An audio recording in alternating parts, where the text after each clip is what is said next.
कि हमारे देश की अर्थव्यवस्था चौथे नंबर पर चली गई। सबसे पहले अमेरिका, दूसरे नंबर पर चाइना, तीसरे नंबर पर जर्मनी और चौथे नंबर पर भारत आ गया। इसके पहले सबसे पहले अमेरिका था, दूसरे नंबर पे चाइना था, तीसरे नंबर पे जर्मनी था, चौथे नंबर पे जापान था, पाँचवें नंबर पर भारत था। तो जापान को पीछे छोड़ते हुए हमारा देश चौथे नंबर अर्थव्यवस्था में आ गया। ये हमारे देश की बहुत बड़ी खुशखबरी है, शुभ समाचार है। उधर इस बात का दुख है कि जो पहलगाम हुआ था उसको लेकर पाकिस्तान और हिंदुस्तान में कुछ लड़ाई चल रही थी। उसके बाद डोनाल्ड ट्रंप से कुछ ट्रेड वार भी चल रहा है। लेकिन इसी बीच में एक बहुत बड़ी अपडेट आ गई, बहुत बड़ी खुशखबरी आ गई हमारी अर्थव्यवस्था को लेकर। तो आज का दिन हम लोगों के लिए बहुत अच्छा दिन है, इसलिए सबसे पहले हम ये अपडेट आप लोगों को बता रहे हैं। इसकी खबर कि हमारे देश की अर्थव्यवस्था 5वें नंबर से हटकर चौथे नंबर पर चली आ गई। इसकी अपडेट सबसे पहले हमारे नीति आयोग की सीईओ CVR उन्होंने IMF का हवाला देते हुए, उसके लेखा जोखा बताते हुए उन्होंने बताया है कि सबसे पहले कि हमारी देश की अर्थव्यवस्था चौथे नंबर पर आ गई।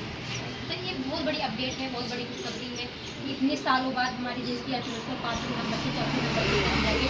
और ऐसे ही हम अपने हौसलों का अगर बुलंद रखते रहें और हम धीरे धीरे अगर प्रोग्रेस कर रहे हैं तो धीरे धीरे विकसित देश में काउंटिंग की जाएंगी हमारी।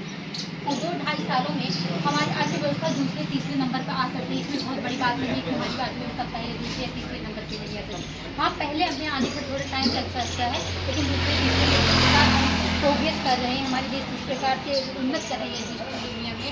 तो इससे लग रहा है कि हमारा देश चौथे नंबर पे जैसे आया वैसे तीसरे नंबर पे भी आ सकता है। तो फिर इस खुशखबरी को पीछे हटाते हुए हम अपडेट करना चाहते हैं मोदी और ट्रंप की दोस्ती का। इन लोगों के ट्रेड वार इस समय क्या चल रहा है, ये भी बात बहुत तेज़ी से अपडेट हो रही है कि डोनाल्ड ट्रंप एक ही हफ्ते में 2 बार ये अपडेट कर चुके हैं एप्पल कंपनी की CEO टिम कुक को कि भारत में वो अपनी कंपनी को ना लगाएं। आखिर डोनाल्ड ट्रंप ऐसा क्यों कर रहे हैं? वो दूसरी बार, अब की बार सीरियसली टिम कुक को कुक कर चुके हैं कि भाई वहाँ पर भारत में कंपनी नहीं लगानी। कभी कभी मन में क्वेश्चन आता है हमारे भारत के नागरिकों में, भारत सरकार में, आखिर डोनाल्ड ट्रंप को हम लोगों से प्रॉब्लम क्या है?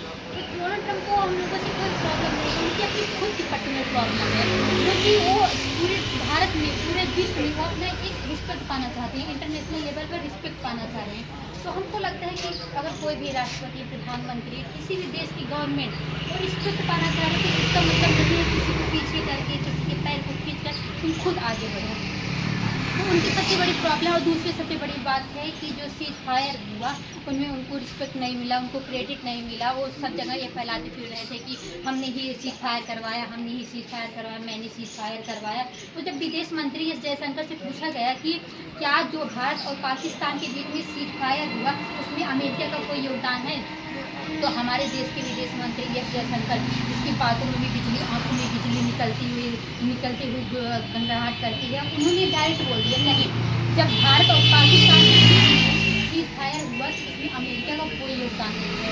अमेरिका इससे पहले जम्मू कश्मीर के मुद्दे को लेकर बात करना चाहता था हम लोग भारत पाकिस्तान के बीच में, लेकिन हमारे देश के प्रधानमंत्री नरेंद्र मोदी ने उनसे डायरेक्ट बोल दिया कि बात करना हो तो पीओ के पे करिए, हमारे पर्सनल मामले में, हमारे घर के मामले में हम किसी को इतना मनोबल नहीं देते हैं कि हमारे घर के मामले में बात करें। शायद इस बात को लेकर ट्रंप को कुछ ज़्यादा बुरा लगा। उसके बाद सीज फायर में उनको रिस्पेक्ट नहीं मिला, क्योंकि वो इस समय अमेरिका के जो राष्ट्रपति हैं तो वो अंतिम रूप से, तो कहीं ना कहीं वो अपनी तुलना ओबामा से करते हैं।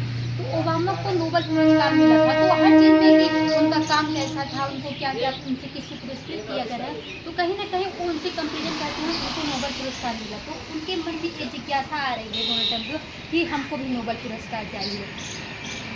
तो नोबल पुरस्कार पाने के लिए अपनी इच्छा भी बनाना चाहते हैं, अपना एक रिस्पेक्ट पाना चाहते हैं कि हम एक शांति दूत हैं। हम पहले रूस यूक्रेन के मामले में हस्तक्षेप किए कि रूस यूक्रेन के बीच में जो लड़ाई हो रही है उसका शांति दूत बनने की कोशिश की, लेकिन वहाँ पर उनको कोई क्रेडिट नहीं मिला।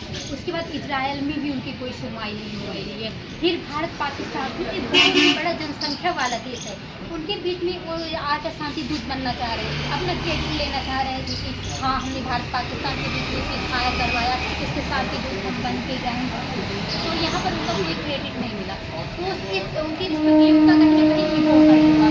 तो एप्पल कंपनी को लेकर कि एप्पल कंपनी की CEO को बार बार धमका रहे हैं कि आप भारत में अपना कंपनी ना लगाइए, वहाँ पर आईफोन का प्रोडक्शन बंद कर दीजिए। तो उनका ये नीति मामला नहीं है, तो व्यापार को लेके अपने देश को पारिवारिक को बढ़ाने के लिए ऐसा कर रहे हैं, बल्कि अपने पर्सनल मामले में अपने ईगो को जो उनका ईगो हर्ट हुआ है उसको बचाने के लिए, अपने इंटरनेशनल लेवल पर अपने ईगो को बचाने के लिए वो भारत के साथ ऐसा कर रहे हैं।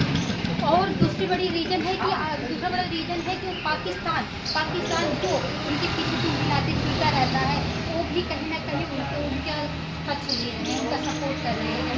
और अगर डोनाल्ड ट्रंप ऐसा करते भी हैं कि एप्पल कंपनी के जो CEO एप्पल कंपनी के CEO जो है उनकी बात मान जाते हैं और भारत में कंपनी जो अपनी एप्पल कंपनी के ब्रांड को बंद कर देते हैं, प्रोडक्शन को बंद कर देते हैं, तो इसमें आइए हम जानते हैं कि इसमें सबसे बड़ा नुकसान किससे होगा। एप्पल कंपनी की CEO जो टिम कुक है, उनको तो नुकसान होगा ही, साथ ही क्या डोनाल्ड ट्रंप अपने पैसे मान रहे हैं। हाँ, अगर वहाँ पर जो ले जा रहे हैं, यहाँ प्रोडक्शन बंद कर दे रहे हैं, तो हमारे भारत में थोड़ी यहाँ प्रॉब्लम आएगी, क्योंकि भारत में एप्पल कंपनी का ब्रांड बहुत तेज़ी से एकदम रॉकेट की तरह चल रहा है। तो सभी जितने भी हमारे युवा हैं आईफोन का यूज़ करते हैं, वो भी एप्पल कंपनी का। तो अगर वो एप्पल कंपनी जहाँ प्रोडक्शन हट जा रहा है, तो एक प्रकार से अपॉर्चुनिटी भी यहाँ थोड़ी बहुत इकोनॉमिक में प्रॉब्लम आएगी कि हमारे देश में नौकरियाँ भी जाएगी वहाँ की, लेकिन इससे बहुत बड़ा इफेक्ट नहीं पड़ेगा हमारे भारत देश में। इससे थोड़ी अपॉर्चुनिटी बढ़ेगी और जो कंपनियाँ और जो ब्रांड है, जैसे सैमसंग हुआ, रेडमी हुआ, वन प्लस हुआ, ये अपने रिप्लेसमेंट हो जाएगा। वन प्लस के एप्पल कंपनी की प्लेस में आईफोन की प्लेस में उनका रिप्लेसमेंट हो जाएगा। इससे टीम कुक को भी बहुत ज़्यादा घाटे में है। और कभी कभी ये समझ नहीं आता है कि वो टीम कुक को इतना भड़का रहे हैं कि अगर आप वहाँ से प्रोडक्शन हटाएंगे नहीं, अपनी कंपनी को हटाएंगे नहीं, तो हम आपके ऊपर टैरिफ लगा देंगे। तो टीम को कहीं ना कहीं ये लग रहा है कि भारत और अमेरिका के राष्ट्रपति हैं, कहीं ना कहीं उनकी बात उनको माननी पड़ेगी टीम कुक को। तो इससे लगता है ये बात निर्भर हो जाती है कि भारत को आत्मनिर्भर बनना चाहिए। वैसे भारत बन भी रहा है, आत्मनिर्भर कर रहा है, तो बहुत ज़्यादा किसी के ऊपर निर्भर नहीं रहना चाहिए। और खासकर अमेरिका जैसे